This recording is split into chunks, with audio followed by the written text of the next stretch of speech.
Polygamy Part 34. The palace courtyard fell into a heavy hush after the second round of the competition. Cooking pots had been cleared away, the aroma of food still hanging faintly in the air. 6 maidens had entered the day with hope, but only 3 remained standing now. Nita, Zita, Ominat. The king lifted his staff gently and spoke. "The final stage is upon us," he announced. "This is the speech of royalty." Murmurs rippled through the crowd. Everyone knew this was the most important test. Beauty could fade, dancing could entertain, cooking could nourish, but words revealed the soul. The elders explained the rules. Each maiden would step forward one after the other to answer questions about leadership, tradition, and what it truly meant to become a princess and future queen of Egbejo. The first to be called was Ominat. She stepped into the middle slowly, her hands trembling, eyes darting nervously across the faces of the elders, the king, and the prince. Her voice shook as she introduced herself.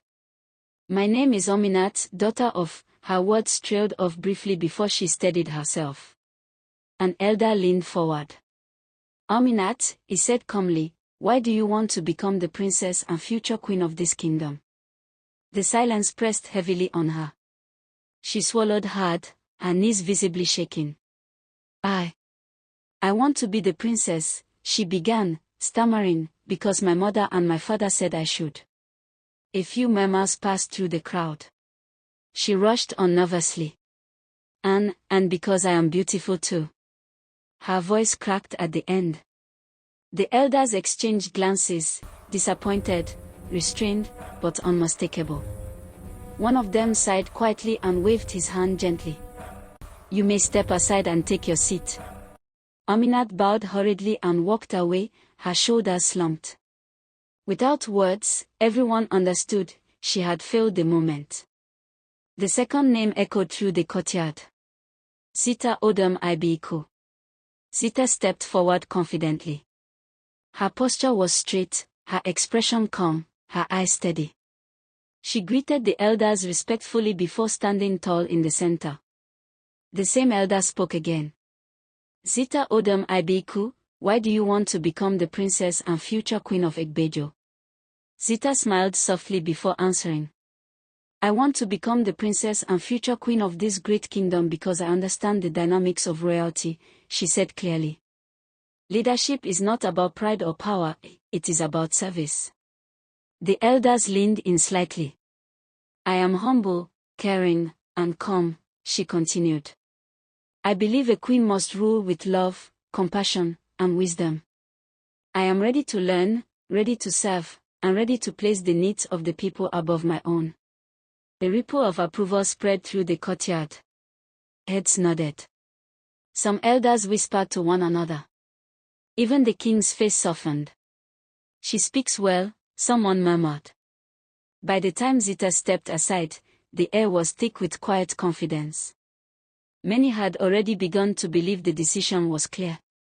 Then came the final name. Nita Odom Ibiku. A hush fell so deep it felt as though even the drums had stopped breathing. Nita walked forward slowly, her steps measured, her face calm. But just before reaching the center, she surprised everyone. She dropped to her knees. Gasps echoed across the courtyard.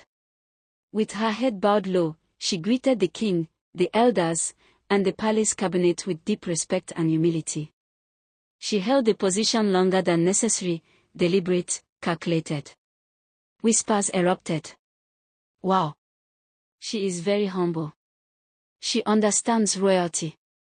Only after she was asked to rise did Nita stand. One of the elders cleared his throat.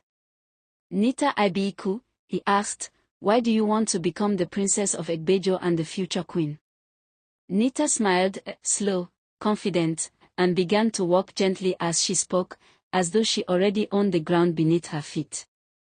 "I want to become the princess of Egbejo," she said, "because I am beautiful, bold, and fearless." The murmurs returned, sharper this time. "I possess the look, the charisma, and the presence of royalty," she continued. "A queen must command attention even in silence." Zita's fingers tightened where she stood. I am not only beautiful, Nita went on, I am a lover of tradition. I come from the lineage of fruitful women, women who build homes, preserve bloodlines, and strengthen kingdoms. The elder stiffened. I can bear the prince's sons and daughters, she said firmly, and fill the palace with heirs without suffering barrenness. A stunned silence followed.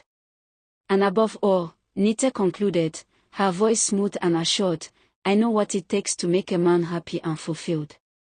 I was taught to always put my man first. The courtyard froze. No applause.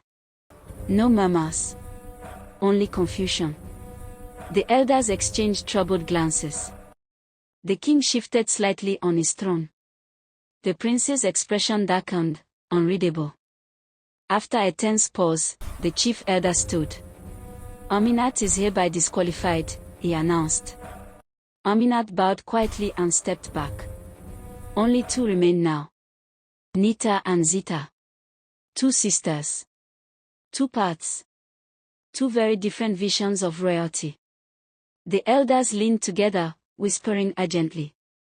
They are both fit, one said. Both strong. Both worthy. But who do we choose? Another murmured. From the crowd, eyes darted between the sisters, admiration battling unease. Above them all, the prince watched silently, suspicion and curiosity warring within him. The decision had never been this difficult. And somewhere in the shadows, fate smiled. To be continued. Polygamy, Part 35. When it was finally left with only Nita and Zita standing as the top two contestants, a strange confusion settled over the palace. The drums had gone quiet. Even the birds perched on the palace walls seemed to pause, as though waiting for a verdict. The elders exchanged glances. For the first time since the competition began, they were truly divided. Each maiden had proven herself worthy in her own way, one through calm wisdom, the other through bold confidence. There was no clear line anymore. Slowly, the chief elder turned to the prince. My prince, he said respectfully, these are your final two. Would you choose from among them? All eyes shifted to the prince. He took a deep breath, stood up slightly from his seat, then paused again. His face showed struggle, honest, human confusion. I am confused too, he finally admitted. I feel more attracted to Nita, he said slowly, his eyes briefly meeting hers. There is something about her presence that pulls at me. A soft murmur rippled through the crowd. But then again, he continued, turning his gaze to Zita, I feel safer around Zita. Her aura is calm, genuine, and peaceful. Being around her feels steady. And I do not know what to do. The courtyard sank into silence once more. Seeing the uncertainty grow, the king rose from his throne. The movement alone commanded attention. Enough, the king said firmly. This decision cannot be made based on beauty, attraction, or charm anymore. He paused, then declared. Nita and Zita shall no longer be examined by physical qualities. From this moment, they shall be tested by deeper things, morals, habits, family background, character, and self-esteem. Things the eyes cannot easily see. The elders nodded in agreement. The king stepped forward himself. Nita. Zita, he called. Answer me truthfully. He looked at them carefully. How old are you? Both answered calmly, 23. The king said. When were you born? On the same day, they both replied. The king frowned slightly, thinking. If you were born on the same day, he said slowly, that means you are twins. They shook their heads. No, my king, Zita replied gently. We share the same father, but we have different mothers. Oh, the king said, surprised. Interesting. He walked a few steps, then turned again. So your father is still married to both your mothers? He asked. Silence fell suddenly. The king repeated the question. Are both your parents still married? Zita spoke first. Yes, my king. My father is still married to my mother. Then all eyes turned to Nita. Yes, Nita said after a brief pause. My father is still married to my mother. The king nodded slowly, but his eyes remained sharp. Then he asked the most delicate question of all. Have either of you been with any man? He asked plainly. Are you still virgins? For no man is permitted to touch the future queen except the prince. Zita answered immediately, without hesitation. Yes, my king. Nita did not speak. She only nodded her head, slightly, uncertainly.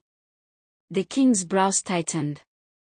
You both appear to share the same upbringing and background, he said thoughtfully. Yet I still do not see how we are to choose between you. Then he made another decision.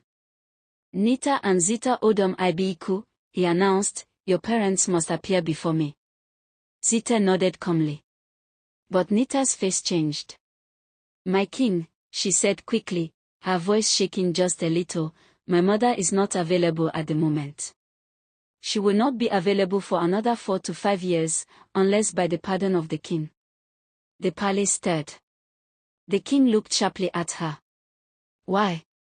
Before Nita could respond, one of the elders leaned in and whispered into the king's ear, explaining what had happened years ago, the conflict between Alice and Felicia, the accusations, and how Alice had been banished from Egbejo.